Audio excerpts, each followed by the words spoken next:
Bom dia, Mônica. Eu sou Sigifroy Moreno, advogado trabalhista. Nós vamos discutir hoje no programa É Direito algumas alterações na nossa legislação que vieram em época de pandemia. Nós sabemos que, em razão do coronavírus, muitos efeitos estão sendo surtidos no dia a dia de cada um de nós, e isso não é diferente também nas relações de trabalho, nos contratos de trabalho mantidos entre patrões e empregados. Essas alterações estão sendo materializadas em duas medidas provisórias principalmente, na medida provisória 927 e na medida provisória 936. A medida provisória 927, ela foi editada em 22 de março último. Ela traz uma série de iniciativas, de medidas que as empresas podem tomar, objetivando evitar a aglomeração de pessoas, objetivando não permitir que as demissões ocorram no seio das empresas, objetivando preservar os contratos que existem hoje. Uma dessas medidas é exatamente o teletrabalho. Algumas empresas, dependendo da atividade que exercem, elas podem permitir que os empregados trabalhem de suas casas. Então, a medida provisória 927 trouxe essa possibilidade. Uma outra possibilidade é a antecipação de férias. Todos nós sabemos que os empregados, eles após 12 meses de trabalho, eles têm 12 meses para terem suas férias gozadas. Com a medida provisória em questão, é permitido até que essas férias, mesmo que não fossem completadas esse período aquisitivo, elas fossem antecipadas. A intenção é permitir que os empregados gozem férias agora. Inclusive, uma outra novidade trazida por essa medida provisória é permitir que as férias coletivas possam ser dadas para um grupo considerável, para todos os empregados da mesma empresa, neste período de pandemia. Uma outra medida que surgiu é o banco de horas, disciplinado também por essa medida provisória.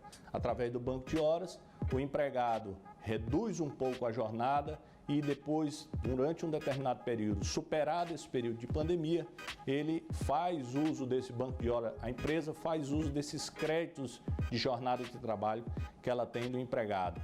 São várias medidas que foram utilizadas justamente para que as empresas evitem, como nós dissemos, a aglomeração de pessoas e evitem que demissões ocorram. Depois veio também a medida provisória 936. Ela é do dia 1º de abril último.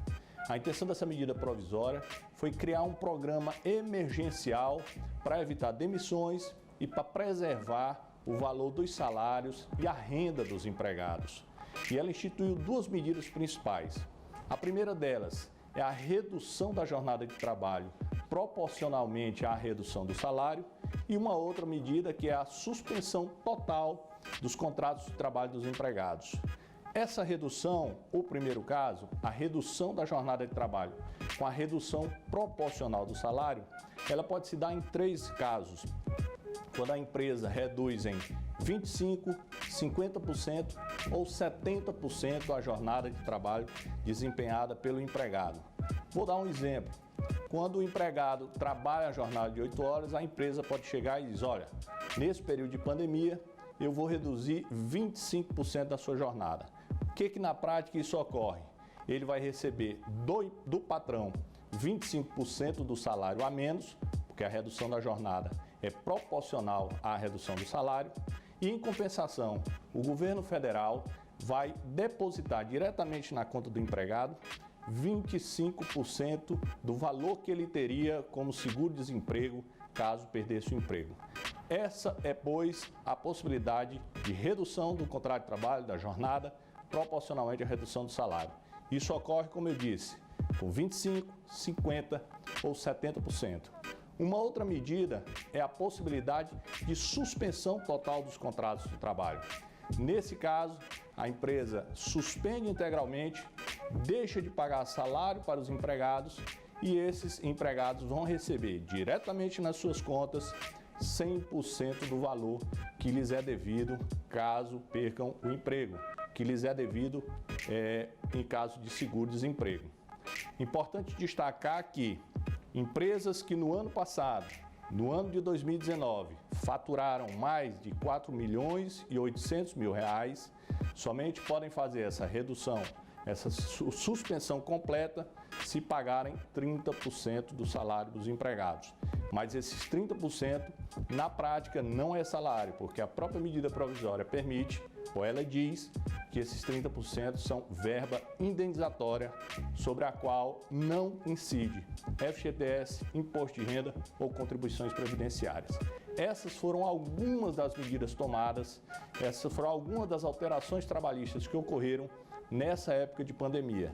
Esperamos que o Congresso Nacional discuta essas medidas provisórias e, se lhes for conveniente, transformem-as em lei. Grande abraço, bom dia a todos.